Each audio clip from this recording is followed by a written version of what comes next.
House Democrats forced through a short-term funding measure Tuesday to keep the government afloat and prevent a default on U.S. debts, setting up a standoff with Senate Republicans.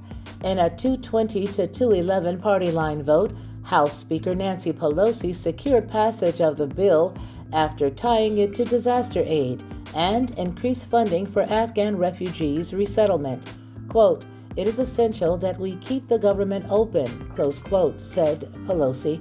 And as a part of the package, House Democrats are seeking to fund the government through December 3rd.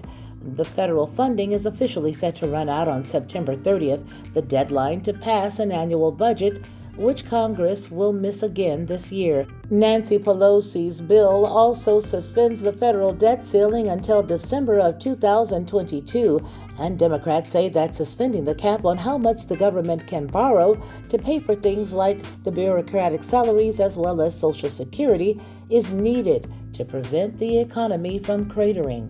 Quote, "Our country will suffer greatly if we do not act now to stave off this unnecessary and preventable crisis," said the House Majority Leader Steny Hoyer.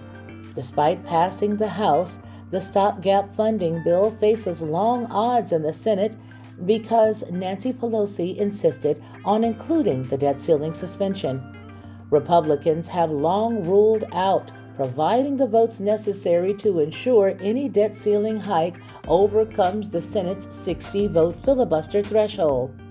Senate Minority Leader Mitch McConnell argued that if Democrats were content to pass a $3.5 trillion spending bill on party line votes, they should also be responsible for raising the debt ceiling to make that spending possible. For Headlines with a Voice, this is Felicia Lockhart.